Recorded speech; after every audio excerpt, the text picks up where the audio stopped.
Hey everyone, Meinke here from MLive.com. Joined by Nate Atkins at Ford Field. We have seen, of course, yet another fourth quarter thriller. Of course, the Lions pull out again, 26-19. What was your big takeaway from the game?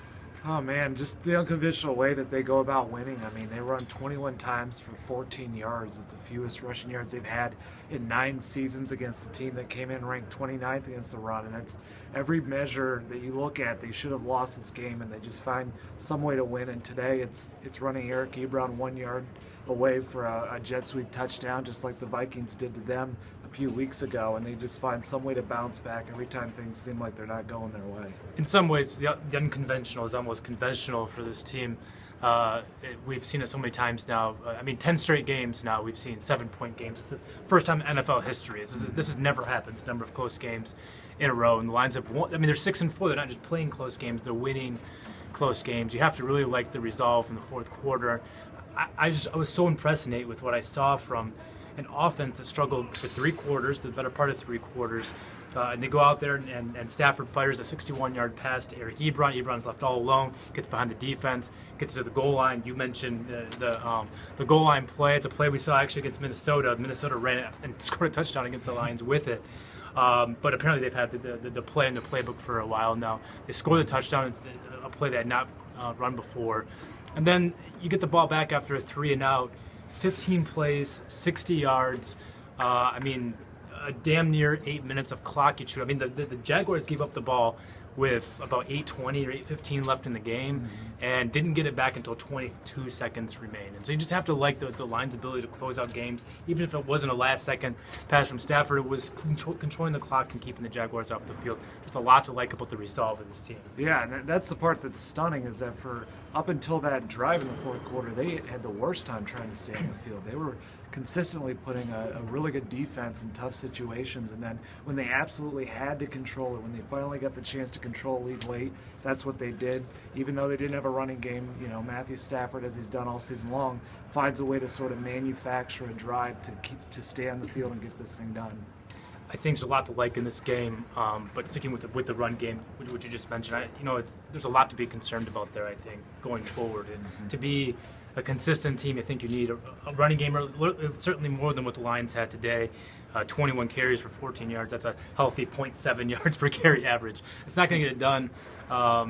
Stafford's doing what he can every week, but they beat a bad opponent. That's what you have to do in this league. Sometimes you're not always going to be at your best. But teams get better. The Vikings won today. There'll be some, at Dallas, at New York, at New Orleans. Games like that are not going to be easy, and this team needs more of a rushing attack, at least the threat of a rushing attack, to really loosen some things up. Because when they needed run plays in this game, you knew exactly what they were going to do. It was going to be that short pass to Theo or to Golden Tate, and you can only do that so many times before teams start to pick up on it. Yeah, exactly. And they, if you can't run on the Jacksonville Jaguars, you really have issues with your running game. I think that's apt with the Lions. And you saw it in a lot of ways.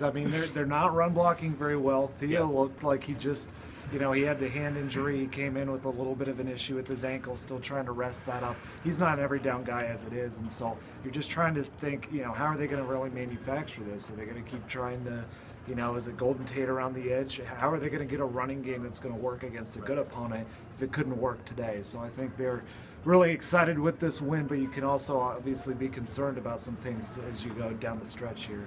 The offense has carried this team so much this year. It's been them carrying the defense. But today I think something to like was the defense picking up the slack when the offense was sputtering. And it was, it was not so much it wasn't scoring points, it wasn't even hanging onto the ball. There's one first down on the first 5 drives. They're getting outgained 160-20 through those first 5 drives there in the first half. That game could have gotten out of reach if it's against somebody else or if the defense was faltering, as it has so many times this year. But today it was stout. It came up big at big times. And one thing I liked a lot too is a lot of bending but not breaking in the pass. But today you got the turnovers that you've really been looking for all season. Tavon Wilson with a fumble recovery and the interception to iced the game. And then, of course, the big pick from Raphael Bush to score the pick six. I mean, that's a huge play in a game where your offense didn't score a touchdown until the fourth quarter. Yeah, and again, you have to take the opponent into consideration. The Jaguars are a mess on offense, but the one area they're really good is in their pass targets. They've got guys that get open all the time, whether or not Bortles finds them. And you saw they weren't really getting open that much for a long time today. I think Darius Slay's return to this team really did something when he was there on Allen Robinson. He sort of forced Blake Bortles to try and improvise when he was, down in distance was not in his favor. And so this team's going to get good if it can put teams into obvious passing situations. They can unleash Ziggy Ansah like he went out today and had 5 hurries or 5 pressures and 4 quarterback hits. That's the way they've got to do it, because they've got a few flaws in the linebackers and the safeties and maybe parts of that defensive line. But if they can sort of get teams in obvious passing downs like today, I think they have a good shot. This was easily Ziggy's best performance of the year. Four pressures in just the first half alone, 5 for the game, a few QB hits. This was a great game for him. You get Darius Slay back in the secondary. It wasn't his vintage performance, I don't think, but he was fine, and I expect he gets better as he gets healthier. And then you get DeAndre Levy back here in a week or two, and perhaps as soon as Thursday, this defense could look very similar, very different, very quickly. And it does seem, even without Levy, it seems to be getting better. And I think that's a huge step in the right direction. Yeah, you see this for many years. It's been a defense built around its stars. You saw those guys come up today. Glover Quinn got the forced fumble. Slay played great. Odds had consistent pass rush, and would be nice if Levy could come out and do some things and also stay on the field. He's only played 2 games the past 2 years. We've touched on the offense and defense. We'd be remiss if we didn't touch on the special teams with what Andre Roberts was able to do. There was a few flaws in there. He fumbled one of the punts in there, but also scored a touchdown. And then, Sam Martin really set up, I thought, that touchdown return as well with just a beautiful 61-yard punt that pinned the Jacksonville Jaguars within their 10-yard line. They go 3 and out. They have to punt out of their own end zone, which is all kind of pressure situation. And then Roberts fielded that punt at his own 45-yard line. The ability of Sam Martin to flip field position certainly was a big assist, I thought, in that kind of play. Yeah, it's cliche, but they talk about the little things. And when your offense isn't there, when you're not playing that well, they needed it on special teams and avoiding penalties.